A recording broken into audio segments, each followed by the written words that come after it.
مصیبت، پریشانی، بلا، امتحان جو بھی کہی، پازیٹو تھنکنگ کے حوالے سے کہ ایک تو یہ کہ آدمی اس موقع پہ صبر کرے. آج جو جملہ میں نے کل کہا تھا اور ابھی وہ آدھا ہے، اس کی مزید تفصیل ایک مجلس میں آ رہی. آج کے بعد میرے پاس 2 مجلسیں. کون سا مسئلہ؟ کہ مومنین کرام جسمانی اعتبار سے یہاں اتنا آرام پہنچا رہے ہیں کہ چند کلو میں اپنے وزن میں اضافہ کر کے ہی جاؤں گا، مگر ماحول کچھ ایسا ٹینشن کا بن چکا کہ جس کے نتیجے وہ اسٹریس ذہن پہ پڑ رہا جو مختلف بیماریوں کو بڑھانے کا سبب بن رہا. مگر آج یہ موضوع نہیں، ابھی باقی ہے. میں نے یہ نہیں کہا کہ چیپٹر کلوز ہو گیا. اس حوالے سے آپ نے یہ جملہ آج کل بار بار سنا ہو کہ آج کی جتنی مشہور بیماریاں، کہا اس میں سے 90% اس لیے ہوتی کہ آدمی کسی سوچ کو، کسی وچار کو، کسی اسٹریس کو اپنے ذہن پہ لے لیتا، چاہے وہ شوگر ہو، چاہے وہ ہائپر ٹینشن یا بلڈ پریشر کا مسئلہ، حتیٰ یہ کہ عوارض قلب کی کتنی ہی قسمیں. کہا کہ اگر خوش باش رہو، ہنستے مسکراتے رہو، بڑی سے بڑی مصیبت کا سامنا بھی یہی سوچ کے کرو کہ اس کا اجر و ثواب کتنا زیادہ. اور اسی حوالے سے جو دعا ہم کو بتائی گئی، اس دعا کا جو کانٹیکسٹ ہے یا بیک گراؤنڈ ہے، یہ جو دعا کا شان نزول، اس میں پہلا جملہ یہی تھا کہ اے ام سلمہ پریشان مت ہو، خوش ہو، اور پھر یہ دعا پڑھو. واقعہ یہ ہے کہ جناب ام سلمہ پیغمبر اسلام کی ازواج میں دوسری اہم ترین زوجہ ہیں اپنے اسٹیٹس و فضیلت کے اعتبار سے. جناب خدیجہ طاہرہ اپنی فضیلت کے اعتبار سے بھی پہلے نمبر پر ہیں، اور جو سیکوینس ہے پیغمبر کی شادیوں کا تو سب سے پہلے انہی سے شادی ہوئی. ام سلمہ فضیلت میں دوسرے نمبر پر ہیں، مگر ام سلمہ سے شادی پیغمبر نے 4تھی 5ویں منزل آئی تھی. ام سلمہ ایک ایسے خاندان سے تعلق رکھتی تھی کہ اس پورے خاندان میں یہ واحد اسلام قبول کر رہی، لیکن ان کے خاندان میں پھر بھی تھوڑی بہت ہمدردی اسلام سے ہے، کیونکہ آگے چل کے اس کا تعلق، ان کے خاندان کا تعلق پیغمبر سے مل جاتا. ان کے شوہر کا خاندان بدترین دشمنان اسلام میں سے ایک تھا. ان کے شوہر کا نام تھا ابو سلمہ. اور پھر ایک بہت لمبی چوڑی ان کی ایک داستان، 1 گھنٹے کی تقریر بن جائے گی، اس کو میں چھوڑ دیتا ہوں. خلاصہ یہ کہ اتنا دباؤ شوہر اور بیوی پر اپنے اپنے خاندانوں کا پڑا کہ آخر مجبوراً ان دونوں کو مدینہ ہجرت کرنا پڑی. اور مدینہ جب یہ لوگ پہنچے تو اس حالت میں پہنچے تھے کہ ان دونوں کا کوئی جاننے والا یا کوئی رشتہ دار مدینے میں نہیں تھا. مگر بہرحال زندگی گزر رہی تھی، اس لیے کہ شوہر زندہ، اور مدینے کے ویسے بھی مالی حالات خیبر کی جنگ سے پہلے تک تو بڑے ہی خستہ تھے. اور اسی دوران احد کی لڑائی ہو گئی، اور احد کی لڑائی میں جناب ام سلمہ کے شوہر شہید ہو گئے، اور اب یہ بیوہ ہو گئی، اور کثیر الاولاد تھے یہ لوگ. اور اگرچہ بڑا بیٹا اور بڑی بیٹی خود شادی کے قابل تھے، لیکن اس کے علاوہ بہت سارے چھوٹے بیٹے اور بیٹیاں تھے. دنیا اندھیر ہو گئی، سمجھ میں نہیں آ رہا تھا ام سلمہ کی کہ میں کیا کروں. مدینے کے حالات ایسے ہیں کہ ان کو یہ معلوم کہ کسی سے کوئی اسپیشل ہیلپ کی توقع کرنا ہی غلط.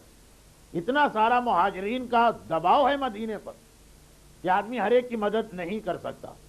نہ کوئی خاندان کا فرد ہے، نہ میرا میکا، نہ میری سسرال، نہ ہی کوئی اور ایسا قریبی جاننے والا.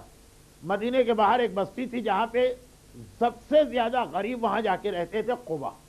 آج تو ہارٹ آف دا سٹی ہے، آپ جائیے تو آپ کو پتہ ہی نہیں چلے گا کہ قبا کبھی مدینے کے باہر تھا. قبا تو قبا، جنت البقیع کا قبرستان، اس زمانے میں مدینے سے باہر ایک اجاڑ سنسان جنگل سمجھا جاتا تھا. خیر میں کہیں سے کہیں جا رہا ہوں. خلاصہ یہ بہت زیادہ پریشان، اور وہ کیفیت وہی جس کے لیے میں نے انگریزی کا لفظ استعمال کیا، ڈپریشن. اولاد اتنی زیادہ، یہاں جاننے والا کوئی نہیں، کیسے زندگی گزرے. پیغمبر اسلام تک اپنا مسئلہ پہنچایا اپنے بیٹے کے ذریعے کہ اللہ کے رسول اس موقع پہ میں کیا کروں. پیغمبر نے کہا کہ اس موقع پہ میں تمہیں ایک دعا بتاتا ہوں، اور یہ دعا وہ دعا کہ جب انسان کے ہاتھ سے کوئی چیز نکل جائے، جب انسان کسی چیز کو کھو دے، جب انسان کا کوئی نقصان ہو جائے، تو اس دعا کا نتیجہ یہ ہے کہ اس سے بہتر ملا کرتا. وہ نہیں، اس سے بہتر، جسے اردو محاورے میں کہا جاتا ہے نعم البدل. آلٹرنیٹ نہیں، کوئی ریپلیسمنٹ نہیں، اس سے بہتر. اور دعا یہ بتائی جو اگرچہ ہمارے یہاں بڑی بری سی دعا سمجھی جائے گی، اس لیے کہ موت اور موت کے حوالے سے کچھ ایسی بدشگونیاں ذہنوں میں ہیں، مگر دعا یہ کہ اے ام سلمہ کثرت کے ساتھ یہ دعا پڑھو کہ انا للہ و انا الیہ راجعون، اللہم اجعل فرجا و مخرجا وارزقنی خیرا من حیث احتسب و من حیث لا احتسب، انا للہ و انا الیہ راجعون، اللہم اجعلنی فرجا و مخرجا وارزقنی خیرا من حیث احتسب و من حیث لا احتسب۔ ترجمہ یہ ہے کہ ہم سب اللہ کی طرف پلٹ کے جا رہے ہیں، اے اللہ میرے لیے راحت اور آرام کے اسباب مہیا فرما، و مخرجہ اور اس پریشانی سے نکلنے کا کوئی ایگزٹ اور راستہ بنا، اور اے خدا مجھے رزق عطا فرما خیر کا، وہاں سے بھی کہ جہاں کے بارے میں میرا گمان ہے کہ وہاں سے مل سکتا، اور وہاں سے بھی کہ جہاں کے بارے میں میرا گمان تک نہیں ہے کہ وہاں سے بھی مل سکتا۔ یہ وہی سورہ طلاق کی آیت کو ذرا سا الفاظ بدل کے پیغمبر نے دعا کی شکل دی، وَمَن يَتَّقِ اللَّهَ يَجْعَل لَّهُ مَخْرَجًا وَيَرْزُقْهُ مِنْ حَيْثُ لَا يَحْتَسِبُ۔ ایک دفعہ پہلے یہ آیت موضوع بن چکی، جو اللہ سے ڈرتا ہے اللہ اس کے لیے مخرج اور ایکسٹ بناتا ہے، اور ایسی جگہ سے اسے رزق عطا کرتا ہے کہ جس کے بارے میں گمان بھی نہیں۔ یاد رکھیے کہ لفظ رزق اسلام میں خود ایک بہت وسیع مفہوم رکھتا، اور پوری ایک تقریر چاہتا ہے۔ اگر مجھ جیسا کوئی ادنا طالب علم اور کوئی عالم بے بدل ہو، علامہ جوادی جیسا، تو پورا عشرہ، تو رزق خالی روپے پیسے کا نام نہیں، اس میں ساری چیزیں آ جاتی ہیں۔ پیغمبر نے دعا یہ سکھائی، وارزقنی خیرا من حیث احتسب و من حیث لا احتسب، رزق۔ اسی لیے بعض دعاؤں میں بھی ہے کہ اللہم ارزقنی شفاعت الحسین، شفاعت کو بھی ایک رزق قرار دیا گیا، تو رزق کا دائرہ بہت وسیع۔ ام سلمہ کہتی ہے میرے بیٹے نے آ کر کہا کہ مادر گرامی پیغمبر نے کہا ہے کہ یہ دعا پڑھی۔ اچھا دیکھیے، اگر یہ کہا ہوتا کہ دعا پڑھو تمہاری پریشانیاں دور ہو جائیں گی تو کوئی بات نہیں، کہا دعا پڑھو، جو تمہارے ہاتھ سے نکل گیا ہے اللہ اس دعا کے نتیجے میں اس سے بہتر دے گا۔ اچھا خیر، ہمارے معاشرے میں تو یہ پیغام ہی کسی کو دینا، کسی بیوہ عورت کو اپنا سر پھڑوانے کے مترادف ہے کہ ایک بیوہ عورت ہے، بچے بھی ہیں، اور اس سے کہنا کہ کوئی اچھا دوسرا شوہر ملنے والا۔ عرب کے معاشرے میں یہ چیز کبھی نہیں۔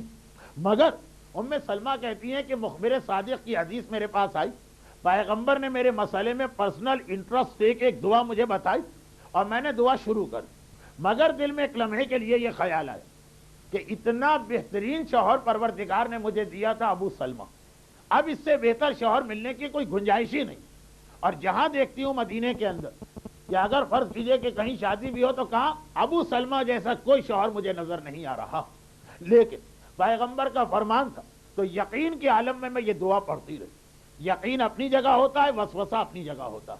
بعض چیزوں کو سمجھانا مشکل ہو رہا، کیونکہ ایک جانب اسلام کا یہ بھی حکم ہے کہ کوئی دعا مانگتے وقت شک میں مبتلا نہ ہونا۔ اب دیکھیے، اسی سے میں اپنے موضوع پہ آ رہا ہوں۔ ایک سوال آئے گا نا کہ تیاری ظہور اور امام زمانہ، وہ ٹاپک کہاں چلا گیا؟ کچھ لوگ سمجھ رہے ہوں گے کہ 4 دن پہلے جو مولانا نے کہا شاید آج وہ ہو گیا۔ میں نے کہا تھا نا کہ حافظہ میرا بہت کمزور، سامنے کی باتیں بعض اوقات میں بھول جاتا ہوں، تو لوگ سمجھ رہے ہوں گے کہ آج بھول گئے کہ ٹاپک کیا ہے، کہاں پڑھ رہا ہوں، کیا موضوع چل رہا تھا۔ یہ ہو بھی سکتا، لیکن ابھی تک تو نہیں بھولا ہوں۔ آگے اس کے بعد آپ کے چہرے اور میرا مقدر۔ خلاصہ یہ کہ اب ام سلمہ کہتی کہ ایک طرف یقین کامل ہے کہ پیغمبر کی بتائی ہوئی دعا بیکار نہیں ہو سکتی، وسوسہ بھی آ رہا۔ میں نے لفظ وسوسہ کہا اس لیے کہ شک کرنا دعا کے اثر کو کھو دیتا۔ ہر دعا کا اصول ہے کہ اگر تم نے دعا کے بیچ میں شک کر لیا تو صحیح دعا، فائدہ دیتی ہوئی دعا وہیں پہ اپنا فائدہ بند کر دے گی۔ وسوسہ آ سکتا، جیسا کہ مصائب کی ایک روایت بھی آتی کہ اسے بیان کرتے وقت سمجھانا مشکل ہوتا ہے کہ اس روایت کو کیسے صحیح طریقے سے پہنچایا جائے۔ شہزادی زینب کا یہ کہنا کہ بابا کے فرمان پہ یقین بھی تھا کہ رسیاں باندھ کے ان بازاروں اور درباروں میں لایا جائے گا، اور دوسری جانب 12 بھائیوں کی بہن اور عباس جیسا بھائی، سمجھ میں بھی نہیں آ رہا تھا کہ کیسے ہو سکتا۔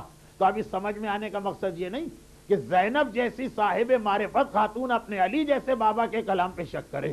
یہ الفاظ یہاں پہ جواب دے جاتے ہیں۔ ام سلمہ کی یہ کیفیت، لیکن کہتی کہ اس دعا کا نتیجہ 4 مہینے کے 11ویں دن میرے سامنے آیا۔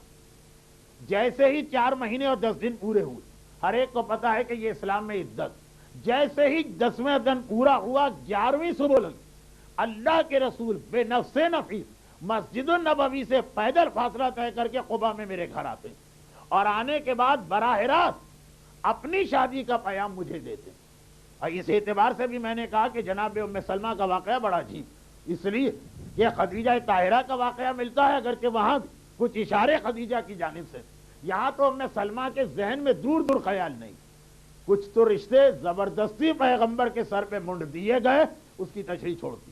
تو خلاصہ یہ کہ فرماتی کہ پیغمبر میرے گھر آئے اور براہ راست دعا و سلام کے بعد کہا کہ اے ام سلمہ میں تمہاری حالت بھی دیکھ رہا ہوں اور جو تمہارا ایمانی درجہ ہے وہ بھی مجھے پتا ہے، میں تمہیں اپنی زوجیت میں لینا چاہتا ہوں. اور ام سلمہ گھبرا گئی، ایک طرف اتنی بڑی سعادت، دوسری جانب کہہ رہی ہیں کہ اے اللہ کے رسول میری اپنی اولاد جوان ہو گئی، وہ لوگ کیا کہیں گے اور دنیا والے کیا کہیں گے. اور پیغمبر نے اس وقت وہ جملہ کہا جو میرے اس اشرے کا عنوان بنتا کہ جاہلیت کے رسم و رواج کو اسلام نے ختم کر دیا، جس چیز کو اللہ نے حلال کر دیا ہے نہ اس میں شرمانے کی ضرورت ہے نہ حیا کی ضرورت ہے، چنانچہ باقی سب چیزوں کو چھوڑ کے یہ سوچ کہ کیا میرا رشتہ تمہیں قبول ہے کہ قبول نہیں. میرا ایک عنوان ہے ہمارے رسم و رواج اور اسلام کے بتائے ہوئے طریقے، یہیں سے بات شروع ہوتی.